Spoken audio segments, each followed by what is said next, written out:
നമസ്കാരം, ഞാൻ ബൈജു എന്നാർ. നമ്മുടെ ചാനലിലേക്ക് സ്വാഗതം. മഹീന്ദ്രയുടെ ഒരു പുതിയ EV ആണ് നിങ്ങൾ കണ്ടുകൊണ്ടിരിക്കുന്നത്. പുതിയ EV എന്ന് പറയുമ്പോൾ വലിയ പ്രത്യേകത ഒന്നും തോന്നുന്നില്ലെങ്കിൽ അത് 3XO ആയതുകൊണ്ടാണ്. മഹീന്ദ്രയുടെ ഏറ്റവും അധികം വിൽക്കപ്പെട്ട SUVകളിലൊന്നാണ് 3XO. മനോഹരമായൊരു വാഹനമാണ്. അതിൻ്റെ പെട്രോൾ ഓട്ടോമാറ്റിക് അടിപൊളിയാണ്. അതിപ്പോൾ EV ആയിട്ട് വന്നിരിക്കുകയാണ്.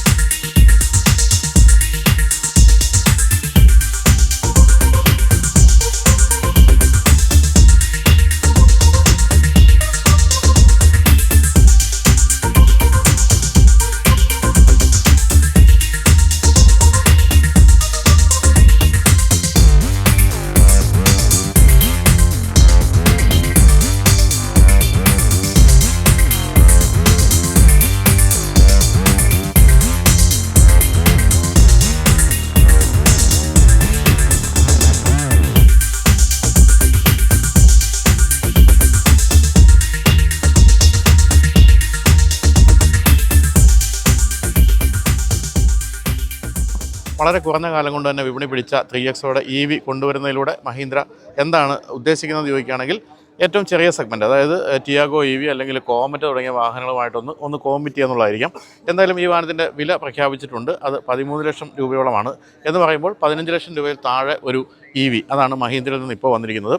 ടോപ്പ് എൻഡ് മോഡലിന് പോലും 15 ലക്ഷം രൂപയ്ക്ക് താഴെ വിലയുള്ളൂ. എന്ന് പറയുമ്പോൾ ഈ 3XOയുടെ തന്നെ പെട്രോൾ ഓട്ടോമാറ്റിക്കിനേക്കാളും വില കുറച്ചായിരിക്കും ഇത് വരുന്നത്. അതൊരു വലിയ വിപ്ലവം തന്നെ ആയിരിക്കും എന്നുള്ള കാര്യത്തിൽ സംശയമില്ല. വലിയ മാറ്റങ്ങളൊന്നും നമ്മൾ കാണാനില്ല അതിൻ്റെ മൊത്തത്തിലുള്ള രൂപത്തിൽ. കാരണം ഇതൊരു പൂർണ്ണമായും EV പ്ലാറ്റ്ഫോം ഒന്നുമല്ല, ഐസ് പ്ലാറ്റ്ഫോമിലാണ് നിർമ്മിച്ചിരിക്കുന്നത്. അതുകൊണ്ട് തന്നെ അത്ര വലിയ മാറ്റങ്ങളൊന്നും രൂപത്തിലില്ല. റേഞ്ച് നോക്കുകയാണെങ്കിൽ 285 കിലോമീറ്ററാണ് റിയൽ വേൾഡ് റേഞ്ച് പറയുന്നത്. 148 BSP ആണ് ഇതിൻ്റെ മോട്ടറിൻ്റെ പവർ. 310 ന്യൂട്ടൺ മീറ്ററാണ് ടോർക്ക്. ഇത്രയൊക്കെയാണ് നമുക്ക് പ്രധാനമായിട്ടും പറയാനുള്ളത്. ഒരു വോക്ക് ഓൺ വീഡിയോ മാത്രമായതുകൊണ്ട് ബാക്കിയൊക്കെ ഓടിച്ച് നോക്കിയാലേ പറയാൻ പറ്റൂ. എന്തായാലും മാറ്റം എന്ന് പറയുന്നത് മുൻഭാഗത്തായാലും സൈഡിലായാലും ഒന്നും തന്നെ അങ്ങനെ EVയുടെ മാറ്റങ്ങൾ കാര്യമായിട്ട് കാണാനില്ല. ഇവിടെ നമ്മൾ ഈ മുൻഭാഗത്ത് ഈ കാണുന്ന ഭാഗമൊക്കെ നേരത്തെ തന്നെ 3XOയുടെ ഈ രീതിയിലാണ്. നമ്മളന്ന് ടെസ്റ്റ് ചെയ്ത് പറഞ്ഞത് നേരെ എടുത്ത് EV ആക്കിയാൽ മതിയല്ലോ എന്ന്. അതങ്ങനെ തന്നെയാണ് സംഭവിച്ചിരിക്കുന്നത്. രൂപത്തിൽ മറ്റ് മാറ്റങ്ങളൊന്നും തന്നെയില്ല. എന്തായാലും 3XOയുടെ കാര്യത്തിൽ പഴയ 300 ആണ് 3XO XUV 300. അത് 3XO ആയിട്ട് മാറിയപ്പോൾ കാര്യമായ മാറ്റങ്ങൾ വന്നിരുന്നു. ആ മാറ്റങ്ങളെല്ലാം തന്നെ നമുക്ക് ഇതിലും കാണാൻ സാധിക്കും. മനോഹരമായ ഹെഡ്ലാമ്പാണ്. ഹെഡ്ലാമ്പിലെ ആ ഒരു ഡേറ്റ റണ്ണിംഗ് ലാമ്പ് ഉൾപ്പെടെയുള്ള കാര്യങ്ങളെല്ലാം EVയിലും അതേപടി നിലനിർത്തിയിരിക്കുന്നു. ഇടയ്ക്കൊക്കെ ചെറിയൊരു ബ്രോൺസ് എഫക്റ്റായി കൊടുത്തിട്ടുണ്ട്. അതൊക്കെ ഭംഗിയുള്ള കാര്യങ്ങളാണ്. അതുപോലെ ഇവിടെ പൂർണ്ണമായിട്ടും അടച്ച് മൂടിയ എന്ന് പറയാവുന്ന എയർ ഡാം ഏരിയയാണ്. താഴെയായിട്ട് മാത്രമാണ് ചെറിയൊരു ഓപ്പണിംഗ് ഉള്ളത്. ഇതിൽ അഡാസിൻ്റെ ലെവൽ 2 ഫീച്ചേഴ്സ് എല്ലാം തന്നെയുണ്ട്. അതിൻ്റെ സെൻസേഴ്സൊക്കെയാണ് നമ്മൾ അവിടെ കാണുന്നത്. ബാക്കി കാര്യങ്ങളിൽ മാറ്റമില്ല. അതായത് ഇവിടുത്തെ ഈ ബോണറ്റിലുള്ള ബോണറ്റ് ലൈനുകളായാലും മറ്റു കാര്യങ്ങളൊന്നും തന്നെ മാറ്റങ്ങൾ ഒന്നും സംഭവിച്ചിട്ടില്ല. സൈഡ് പ്രൊഫൈലാണെങ്കിൽ അലോയ് വീൽ എയറോ വീലായിട്ട് മാറിയിട്ടുണ്ട്. അതിൽ ബ്ലാക്കും അതുപോലെ തന്നെ സ്റ്റീൽ ഫിനിഷുമൊക്കെ കൊടുത്തിരിക്കുന്നു. വലിയ ക്ലാഡിങ് അത് പിൻഭാഗത്തേക്ക് നീളുന്നുണ്ട്. സൈഡ് പ്രൊഫൈലൊന്നും ഒരു മാറ്റവുമില്ല. അതായത് 3XO എങ്ങനെയാണോ അത് തന്നെയാണ്. നമ്മൾ EV എന്നുള്ള ബാഡ്ജിങ്ങിലൂടെ മാത്രമാണ് ഒരു പക്ഷേ ഇത് നമുക്ക് മനസ്സിലാക്കാൻ സാധിക്കുന്നത്. അത്രയും അധികം സാമ്യമുണ്ട് ഐസ് മോഡലും അതുപോലെ തന്നെ EV മോഡലുമായിട്ട്. എന്തായാലും ഗ്ലാസ് ഏരിയ ഉൾപ്പെടെയുള്ള കാര്യങ്ങളെല്ലാം അതെവിടെ നിലനിർത്തിയിരിക്കുന്നു. പിൻഭാഗത്തേക്കുള്ള ഈ ഒരു പിയാനോ ബ്ലാക്ക് ഫിനിഷുള്ള ഭാഗം അതെവിടെ നിലനിർത്തിയിരിക്കുന്നു. ഈ ഭാഗത്തൊക്കെ ഫുൾ ബ്ലാക്കാണ് വന്നിരിക്കുന്നത്. അതുപോലെ ഇവിടെ ഒരു നീണ്ട സ്ട്രിപ്പ്, പിന്നെ XUV 3XO എന്നുള്ള ബാഡ്ജിങ്, EV എന്നുള്ള ബാഡ്ജിങ് നമുക്ക് ഇവിടെ കാണാം. ഇതാണ് ടോപ്പ് എൻഡ് മോഡൽ. ഇതാണ് AX7L എന്ന് പറയുന്ന ടോപ്പ് എൻഡ് മോഡൽ. അതിൻ്റെ ബാഡ്ജിങ് ആണ് നമ്മൾ അവിടെ കാണുന്നത്. എന്തായാലും ഐസ് മോഡൽ ഉള്ള പോലെ തന്നെ ഇവിടെ ഒരു ഇൻ്റഗ്രേറ്റഡ് സ്പോയിലർ, ഒരു സ്റ്റോപ്പ് ലാമ്പ്, ഡീഫോഗർ, അതുപോലെ തന്നെ വൈപ്പർ, അത്തരം കാര്യങ്ങളെല്ലാം തന്നെ കൊടുത്തിരിക്കുന്നു. എന്തായാലും ഈ EV കണ്ടില്ലെങ്കിൽ നിങ്ങൾ പെട്ടെന്ന് മനസ്സിലാക്കില്ല ഇത് EV ആണ് എന്നുള്ള കാര്യത്തിൽ. അതാണ് ഒരു പ്രത്യേകതയായിട്ട് പറയാവുന്ന കാര്യം. ഈ ബ്രോൺസ് എഫക്റ്റ് നല്ല ഭംഗിയുണ്ട്. നല്ല ബ്രോൺസിൻ്റെ ആ നിറങ്ങളൊക്കെ നല്ല ഭംഗിയായിട്ടുണ്ട്. എന്തായാലും മൊത്തത്തിൽ മാറ്റങ്ങളൊന്നുമില്ല. 3XO എങ്ങനെ കണ്ടോ അതുപോലെ തന്നെയാണ്. കാരണം ഈ സൈഡിൽ ഒരു 3XO കിടക്കുന്നുണ്ട്. ഇതുമായിട്ട് കമ്പയർ ചെയ്യുമ്പോൾ യാതൊരു മാറ്റവും നമ്മൾ അതിൽ കാണുന്നില്ല. അപ്പോൾ നമുക്കിനി എന്തൊക്കെയാണ് ഇൻറ്റീരിയറിലെ മാറ്റങ്ങൾ നോക്കാം.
ഇത് ഞാൻ പറഞ്ഞല്ലോ, ഇത് ടോപ്പ് എൻഡ് മോഡലാണ്. AX7L എന്ന് പറയുന്ന മോഡലാണ്. ഇതിൽ നമുക്ക് കാണാവുന്നത് 2 സ്ക്രീനുകളാണ്. 10.25 ഇഞ്ചിൻ്റെ 2 സ്ക്രീനുകളുണ്ട്.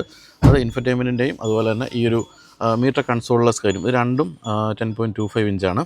എന്തായാലും ആ കാര്യത്തിലും, അതായത് നമ്മളിപ്പോൾ കാഴ്ചയിൽ പെട്ടെന്ന് നോക്കുമ്പോൾ ഇതിൻ്റെ ഒരു ഡാഷ്ബോർഡിൻ്റെ ലേഔട്ടായാലും ഡിസൈനായാലും അതെല്ലാം തന്നെ നമ്മൾ നേരത്തെ 3XOയിൽ കണ്ടത് തന്നെയാണ്. അത്തരം മാറ്റങ്ങളൊന്നും തന്നെ ഇല്ല. മാറ്റം പ്രധാനമായിട്ടും നമുക്ക് പറയാവുന്ന ഈ ഒരു ഗിയർ സെലക്ടറിൻ്റെ കാര്യത്തിലാണ്. നല്ല ഭംഗിയുള്ളൊരു ഗിയർ സെലക്ടറാണ്. അതിലൊക്കെ ഈ ഒരു ബ്രോൺസിൻ്റെ ഈ ഒരു നിറം കൊടുത്തിട്ടുണ്ട് എന്നേ ഉള്ളൂ. ആപ്പിൾ ഓട്ടോയും ആപ്പിൾ കാർപ്ലേ, ആൻഡ്രോയിഡ് ഓട്ടോ അത്തരം കാര്യങ്ങളെല്ലാം തന്നെ കൊടുത്തിട്ടുണ്ട്. പിന്നെ മഹീന്ദ്രയുടെ ഏറ്റവും പുതിയ അഡ്രനോക്സ് സോഫ്റ്റ്വെയറിൽ വരുന്ന കാര്യങ്ങളെല്ലാം തന്നെ കൊടുത്തിട്ടുണ്ട്. അലക്സ ഉണ്ട്, 360 ഡിഗ്രി ക്യാമറ കൊടുത്തിട്ടുണ്ട്. അതിൻ്റെയൊക്കെ റെസൊല്യൂഷൻ എങ്ങനെയുണ്ടെന്ന് നോക്കാം. അതാണ് നമ്മൾ ഈ കാണുന്നത്. സ്ക്രീൻ താരതമ്യേന ചെറുതാണ് നമുക്ക് കമ്പയർഡ് ടു മറ്റ് EVകൾ. അതുകൊണ്ട് തന്നെ നമുക്ക് എപ്പോഴും കാണുന്ന ആ ഒരു ഫീൽ ഇതിൽ കിട്ടുന്നില്ല എന്ന് മാത്രമേ ഉള്ളൂ. പിന്നെ സീറ്റൊക്കെ ആണെങ്കിലും സീറ്റ് വെൻറ്റിലേറ്റഡ് സീറ്റുകൾ അങ്ങനെ നല്ല കൊടുത്തിരിക്കുന്നത്. അതുപോലെ തന്നെ ഇതിൻ്റെ ഏറ്റവും ടോപ്പ് എൻഡ് മോഡലിൽ പോലും ഇലക്ട്രിക്കൽ അഡ്ജസ്റ്റ്മെൻറ്റുകളൊന്നും കൊടുത്തിട്ടില്ല. എല്ലാം നമ്മൾ 3XOയിൽ കണ്ട പോലുള്ള കാര്യങ്ങളാണ്. എന്തായാലും പനോറമിക് സൺറൂഫ് കൊടുത്തിട്ടുണ്ട്. അതുപോലെ തന്നെ ഡാഷ്ബോർഡിൻ്റെ കളേഴ്സൊക്കെയാണ് നല്ല ഭംഗിയുള്ള കളേഴ്സ്. അതായത് ബ്ലാക്കും ഇവിടെ വീണ്ടും ഒരു ബ്രൗൺസിൻ്റെ ആ ഒരു സ്റ്റിച്ചിങ് വന്നിരിക്കുന്നു. ഇവിടെയൊക്കെ ആ ബ്രൗൺസിൻ്റെ ടച്ച് കൊടുത്തിട്ടുണ്ട്. ഇവിടെ ഒരു അല്പം രസമുള്ള ഡിസൈനുള്ള ഒരു പിയാനോ ബ്ലാക്ക് ഫിനിഷുള്ള ഭാഗം, പിന്നെ ഈ ഒരു ഓഫ് വൈറ്റ് അല്ലെങ്കിൽ ബീജ് നിറമുള്ള ഭാഗം, ഇത്രയാണ് പറയാവുന്നത്. പിന്നെ ഈ ഭാഗത്തേക്ക് വരുമ്പോൾ ഇവിടെ സ്റ്റാർട്ട് സ്റ്റോപ്പ് സ്വിച്ച് കൊടുത്തിരിക്കുന്നു. പിന്നെ സ്റ്റിയറിംഗ് വീലിൻ്റെ 2 സൈഡിലുമായിട്ട് വോളിയം കൺട്രോൾ, അതുപോലെ വോയിസ് കൺട്രോൾ, അത്തരം കാര്യങ്ങളൊക്കെ തന്നെയുണ്ട്. എന്തായാലും വളരെ ഗംഭീരമായൊരു സ്ക്രീനാണ്. നല്ല ബ്രൈറ്റ് സ്ക്രീനാണ് കൊടുത്തിരിക്കുന്നത്. സൈഡിലേക്ക് വരുമ്പോൾ ഇവിടെ സൈഡ് വ്യൂ മിററിൻ്റെ അഡ്ജസ്റ്റ്മെൻറ്റുകളും അതിൻ്റെ ഫോൾഡിങ്ങിനുള്ള അഡ്ജസ്റ്റ്മെൻറ്റും അത്തരം കാര്യങ്ങളെല്ലാം കൊടുത്തിട്ടുണ്ട്. ഡോർ പാഡിൽ 2-3 ബോട്ടിലൊക്കെ വയ്ക്കാവുന്ന ഡോർ പാഡാണ്. നല്ല ഭംഗിയുള്ള ഒരു ഡിസൈൻ അതിനും കൊടുത്തിട്ടുണ്ട്. നമുക്കിനി ഒന്ന് പിൻഭാഗത്ത് ഈ ഭാഗം പറഞ്ഞില്ലല്ലോ അല്ലേ? അതായത് ഇവിടെ 2 കപ്പ് ഹോൾഡേഴ്സ് ഉണ്ട്. ഇതാണ് ഇതിൻ്റെ കീ എന്നൊക്കെ പറയുന്നത് ശരിക്കും ഒരു ഐസ് മോഡലിൻ്റെ കീ പോലെ തന്നെയാണ്. Electronic parking brake, auto hold, നല്ലൊരു ആംറസ്റ്റ്, ചെറിയൊരു സ്റ്റോറേജ് സ്പേസ്, അത്തരം കാര്യങ്ങളൊക്കെയാണ് അവിടെ കാണാനുള്ളത്. ഇവിടെ 65 വാട്ടിൻ്റെ ചാർജിങ് പോയിൻ്റ് ഉണ്ട്. അതുപോലെ തന്നെ ഒരു A ടൈപ്പ് അതും കൊടുത്തിട്ടുണ്ട്. അപ്പം പിന്നെ പിൻഭാഗത്തേക്ക് വരുമ്പോൾ 3 പേർക്ക് സുഖമായിരിക്കാം. അതുപോലെ തന്നെ അത്ര ഉയർന്ന ഒരു സണ്ടട്ടണങ്ങളൊന്നുമില്ല. EV ആയതുകൊണ്ട് തന്നെ അതുകൊണ്ട് തന്നെ സുഖമായിട്ട് കാല് വെച്ചിരിക്കാൻ സാധിക്കും. ഒരു കപ്പ് ഹോൾഡറും ഒരു ആംറസ്റ്റും അതിൽ 2 കപ്പ് ഹോൾഡേഴ്സും കൊടുത്തിരിക്കുന്നു. നല്ല തൈ സപ്പോർട്ടുള്ള സീറ്റാണ്. അത്യാവശ്യം നല്ല സ്പേസ്. അത്തരം കാര്യങ്ങളെല്ലാം നിങ്ങൾ 3XOയിൽ കണ്ടത് തന്നെയാണ്. അതൊക്കെ തന്നെയാണ് ഇവിടെയും പിന്തുടരുന്നത്. പിൻഭാഗത്തേക്ക് AC വെൻ്റ്, ഇവിടെ ഒരു മൊബൈൽ സൂക്ഷിക്കാവുന്ന സ്ഥലം, ഇവിടെ ഒരു ചാർജിങ് പോർട്ട്, ഇവിടെ ഒരു സീറ്റ് ടൈപ്പ്, ഇത്രയും കാര്യങ്ങളൊക്കെയാണ് ഉള്ളത്. അപ്പോൾ പെട്ടെന്ന് ഉണ്ടാക്കിയെടുത്തൊരു വാഹനം പോലെ നമുക്ക് തോന്നും. കാരണം ഇതൊരു ഫുള്ളി EV പ്ലാറ്റ്ഫോം ഒന്നും അല്ലാത്തതുകൊണ്ട്. എന്തായാലും ഈ സെഗ്മെൻറ്റിൽ ഏറ്റവും അധികം വിറ്റുകൊണ്ടിരിക്കുന്ന കോമറ്റും അതുപോലെ തന്നെ ടിയാഗോ, ഈ 2 വാഹനങ്ങൾക്ക് തീർച്ചയായിട്ടും ഒരു ഭീഷണിയാകാൻ ഇതിന് സാധിക്കും. കാരണം 13.89 lakhs ആണ് ഇതിൻ്റെ എൻട്രി ലെവൽ മോഡലിൻ്റെ വില എന്ന് പറയുന്നത്. എന്ന് പറഞ്ഞാൽ 15 ലക്ഷം രൂപയ്ക്കൊക്കെ നിങ്ങൾക്ക് ഈ ഒരു 285 കിലോമീറ്റർ റേഞ്ചുള്ള ഒരു EV കിട്ടും. അതും മഹീന്ദ്രയുടെ ഒരു EV തന്നെ. ഇത് 5 സ്റ്റാർ റേറ്റിംഗ് ഒക്കെ ഉള്ള ഒരു വാഹനമായതുകൊണ്ട് തന്നെ മോശമല്ല എന്നാണ് പറയേണ്ടത്. അപ്പോൾ എന്തായാലും ഇതൊക്കെയാണ് വാഹനത്തിൻ്റെ വിശേഷങ്ങളായിട്ട് പറയുന്ന കാര്യങ്ങൾ.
അപ്പോൾ എന്തായാലും എൻട്രി ലെവൽ EV സെഗ്മെൻറ്റിലേക്കാണ് ഇപ്പോൾ ഏറ്റവും പുതിയ 3XO EV വന്നിരിക്കുന്നത്. ടാറ്റ പഞ്ച്, ടാറ്റ നെക്സോൺ, അതുപോലെ കോമറ്റ്, പിന്നെ E3 അതായത് സിട്രോൺ E3 തുടങ്ങിയ മോഡലുകളെല്ലാം ആയിട്ട് കോമ്പറ്റ് ചെയ്യാവുന്ന ഒരു വിലയിലാണ് വന്നിരിക്കുന്നത്. വലിപ്പവും അങ്ങനെ തന്നെ. ഏതാണ്ട് 15 ലക്ഷം രൂപയാണ് ഇതിൻ്റെ ടോപ്പ് എൻഡ് മോഡൽ നമ്മൾ ഈ കണ്ടുകൊണ്ടിരിക്കുന്ന മോഡലിന് വന്നത്. എന്ന് പറഞ്ഞാൽ അതുപോലും ഒരു 16 ലക്ഷം രൂപയിൽ കിട്ടും. എന്ന് പറയുമ്പോൾ 3XOയുടെ പെട്രോൾ ഓട്ടോമാറ്റിക്കിനേക്കാളും വില കുറച്ചായിരിക്കും EV വരുന്നതെന്നുള്ളതാണ് പ്രത്യേകത. പിന്നെ ഇതിൻ്റെ എല്ലാ ഫീച്ചേഴ്സും, അതായത് സേഫ്റ്റി ഫീച്ചേഴ്സ്, 6 എയർ ബാഗുകൾ, അതുപോലെ തന്നെ അഡാസിൻ്റെ ലെവൽ 2 ഫീച്ചേഴ്സ്, അത്തരം കാര്യങ്ങളെല്ലാം തന്നെ ഉള്ളതുകൊണ്ട് തന്നെ സേഫ്റ്റിയുടെ കാര്യത്തിൽ മോശമാകാനുള്ള സാധ്യതയില്ല. അപ്പോൾ 285 കിലോമീറ്റർ റേഞ്ച് കിട്ടുന്ന ഒരു EV നിങ്ങൾക്ക് മഹീന്ദ്രയിൽ നിന്ന് വേണമെങ്കിൽ ഇത് വാങ്ങിക്കാം. 148 BSP പവറുള്ള മോട്ടർ അടക്കമുള്ള മോശമല്ലാത്ത കാര്യങ്ങളൊക്കെയാണ് കൊടുത്തിരിക്കുന്നത്. അപ്പോൾ എന്തായാലും വിശദമായ ടെസ്റ്റ് പിന്നീടാകാം. അപ്പോൾ ഇവിടെ നിന്നും ജയ്സാൽമീർ തന്നെയാണ് നിൽക്കുന്നത്. നമ്മളിപ്പോൾ ഇന്നലെ ഇവിടെ മഹീന്ദ്ര 7XOയുടെ ലോഞ്ചിന് വന്നപ്പോഴാണ് ഇതും കൂടി എന്താ പറയുക ഈ മസാല ദോശയുടെ വട കൂടെ കിട്ടുന്ന അല്ലെങ്കിൽ ഒരു വാഹനം കൂടി നമുക്ക് ലോഞ്ചിനായിട്ട് കിട്ടിയിരിക്കുന്നത്. അപ്പോൾ എന്തായാലും വിശദമായ ടെസ്റ്റ് പിന്നീടാകാം. അപ്പോൾ വീഡിയോ ഉണ്ടാകാൻ നന്ദി. ബൈ.